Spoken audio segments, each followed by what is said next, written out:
everyone, it's Cindy. Welcome back to Studioloo. So I'm here with just a little Thrifty Thursday, Thrifty Connects share today. You can find more information in my description box on the two lovely YouTubers who host these, creative thrift haul YouTube collabs for us. So the first thing I have here, I've been doing index card a day, right? So I found some index cards. I love the tabbed ones. And so yeah, they're really cool. These are old too, like W.H. Smith. This is from 9/23 of 1985. So yeah, they were $1.45. Then they went on special a year later in 1986 for 73 cents. Then they hung around someone's house for a long time, and then they ended up at the thrift store for $1, so I picked them up. So this is 15.2 by 10.2 or 6 by 4 for indexing. So yeah, they're kind of cool. They have like the nice, light kind of bluey purpley colored stamping that I associate with like old file kind of. These are a little bigger than what I've been using, but I don't care. I love using them as a base. Like I think index card a day has made me fall kind of in love with index cards like that, tabbed ones anyhow. The next one I found is really interesting. These are really cool. So there's two of them, and they're called Botanica relief tables. They're made in Italy. I don't know, like, they're probably, so it's a scientific plastic series, general botany, flowers, and inflorescences. And then this one is leaves and their transformation. So these are like scientific, plates essentially, and they're 3D, like they're plastic, like you can see on the back there's indentation, like that's all convex, and then it's concave on this side. Sorry, other way around, concave, convex, coming up, right? They're 3D. So I thought they'd be really cool for something. I haven't even opened them yet because they're just so cool. I got them for 50 cents. They were on sale probably a long time ago somewhere for $1.99. I don't know where these come from. I don't know where you would get such a thing, but they're made in Italy. So maybe they were imported here with somebody who, was doing scientific education or something. I love them though.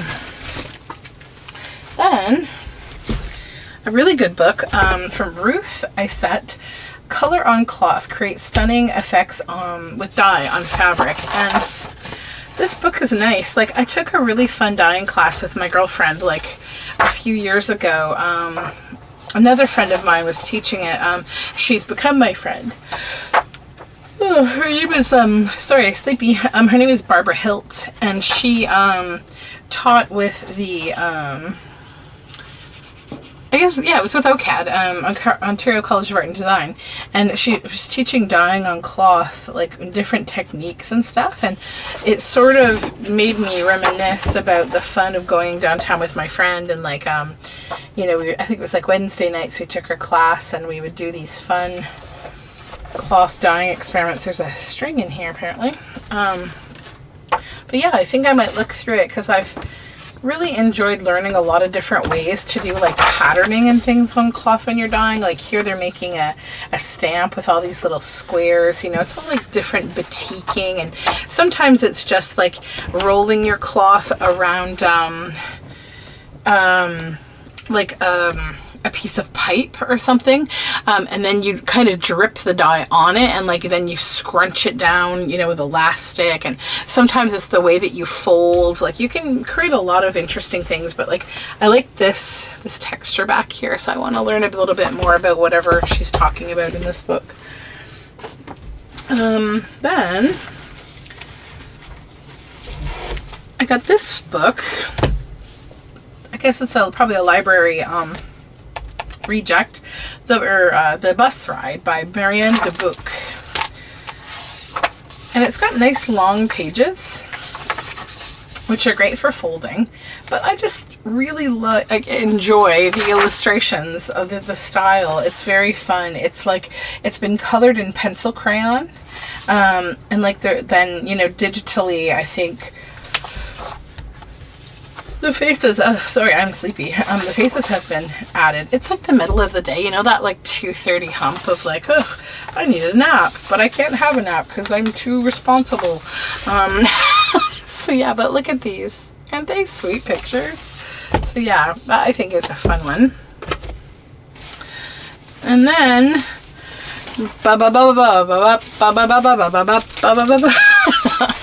right, we're going to be doing the chicken dance, guys, because this is the bird dance, a K-Tel record from the Emerald. So this has the bird dance and a polka medley and two versions of the bird dance and the polka and waltz melody versions. So I don't know if you were a child like me who at every family party here in Canada, like weddings, family reunions, whatever, you know, at some point in like, you know, probably from the 70s onward, I'm guessing, like I was a child of the 80s and like, you know, somewhat the 90s. So like, I think probably this started in the 70s. It feels like a very 70s thing. But this is a fun record from Montreal. It was distributed by K-Tel International from Winnipeg, Canada. It was made and lithoed in Canada. Yeah, so this is possibly a Canadian torture thing. I don't know. But yeah, I'm going to listen to this and make my kids listen to it too. Although they're probably going to love it. I hope that you all know the chicken dance, or the bird dance as they call it here. We knew it as the chicken dance when I was a kid. So, also street dances. When I was a kid, we had, in my little village, we had something called like, the name of the town started with a B and then it said Breakaway, and it was like they had a street dance on Saturday night, and like, you know, it was the music of the era, but that also played. And then I got this book about rabbits because I'm working on a project where I need some rabbit stuff, but it's got some other stuff in it too. Aw, porcupine. It's a lot of photography, but not only photography. There's some other, there's like some nice like illustrations and some nice poetry. It's not just rabbits, it's little critters. So lots of fun stuff like that. Yeah, I got it because I need more buns for what I'm working on. So I'll just set that one over there with my other things that I'm working on. And then I found a cookbook, and I think I've said before, I don't often buy cookbooks, but you know, I was like, this one's really cute. It's really nice. It's very high quality and like a modern, nice cookbook. Fire and Ice, Classic Nordic Cooking.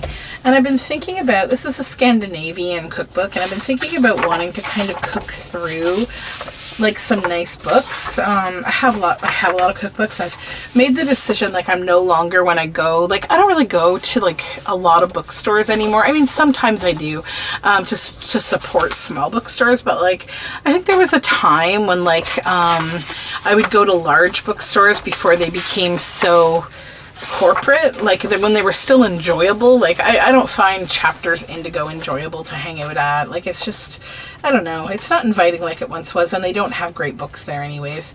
I wish I could be in, you know, Baltimore, Maryland, where my favorite bookstore is, which is Atomic Books, or somewhere like that, and then I would buy books. But I think I don't buy books like I used to in terms of like the cookbooks, because to be completely honest, you can look it up online if you need help. And like so many of my recipes, I've like, they're long time recipes that I've had, that most of them I wrote myself, or they were accumulated during my early career as like a restaurant chef slash baker slash cook, you know, like just recipes like that. And then other things are just, for me, cooking is something I do that's just, I don't know, like it just comes, like when you put something in your fridge, like, you know, a fresh chicken, like how are you going to cook it? Like there's lots of different ways. So maybe I'll decide to do something, you know, like with, you know, honey and butter, and I'll like do a Mediterranean type dish or something, you know, something like that. But like, it just kind of comes naturally to me, if that makes sense. Like, I think we all cook in different ways. Probably we all have some domestic practice. For me, it's not that I usually go and I'm like, okay, I have a salmon. Well, let me look up a salmon recipe. Like, I don't do that, but I do get inspiration to try new things from these kind of books. And also just, it's really nice to do things like, you know, sit in your backyard on a lovely morning, early in the morning, and just flip through a beautiful book like this. Like, it just makes me want to move to Denmark, though, to be completely honest. I have I have all these bookmarks in here. I kind of, where are these from? Kid Space. Design a Bookmark Contest 2017. These were the winners, I guess. These kiddos. Cool. They're really cute. Get lost in a book you love. Those are very sweet. I might just set those aside. But yeah, there's really nice recipes in here. And also some of them are like foraging. Like these are chanterelles, you know, which I love to forage for chanterelles. There's another one. Cute. I don't see those. So anyways, I'm taking forever. Okay. Then I got this. I thought this book was so cute. Okay, I got this really to just to look at and read. It's Grandmas and Grandpas. Okay, a gift book written by grandchildren for their grandparents. Edited by Richard and Helen Exley. So this is a very cute book, designed by John Gorham and David Hillman. Front cover drawing by Alison Fogg, age 8. Copyright Exley Publications. It's from the UK, but it was printed in Hungary, first published in Canada in 1983 by Musson Book Company in Don Mills, Ontario, so Toronto. It's just, a grandma is old on the outside and young on the inside. John Wright, age 7.5. Grandpas are delightful things. They date back to the last century. Simon Welch, age 10. I just think there's so many cute things. A grandmother is a lady who either sleeps or knits. Sarah Spurrier, age 12. Okay, that one kind of, it hits home. Maybe that's what'll happen to me. I don't know. But it's got, my grandmother is crumpled. Just the funny things kids say, right? It's a lot of that, and I just thought it was a very, very funny thing. Very cute illustrations and like cute little handwritten grandparent letters. I need something. Okay, and then I found this Rider Tarot deck. My husband actually saw this. Conceived by Arthur Edward Waite, complete with instruction booklet, complete 78 weight deck, 22 major arcana, 56 lesser arcana in full color. The original and only authorized edition of the famous 78 card tarot deck designed by Pamela Coleman Smith under the direction of Arthur Edward Waite, reissued in collaboration with Miss Sybil Waite and Rider and Company, London. Can I get this sticker? I can. Hold on. Take the sticker off so I can see what's under it. Printed in Switzerland. Especially for U.S. Games Systems of Connecticut, Stamford, Connecticut. Yeah. It's really cute. It's really pretty, I should say. The back of the cards and then the illustrations obviously are very, very nice. So yeah. But anyhow, that I think wraps up my thrift haul for today. A bit of a different one. Randomness. And I hope until next time that the Thrifting Fairies are with you. Bye for now.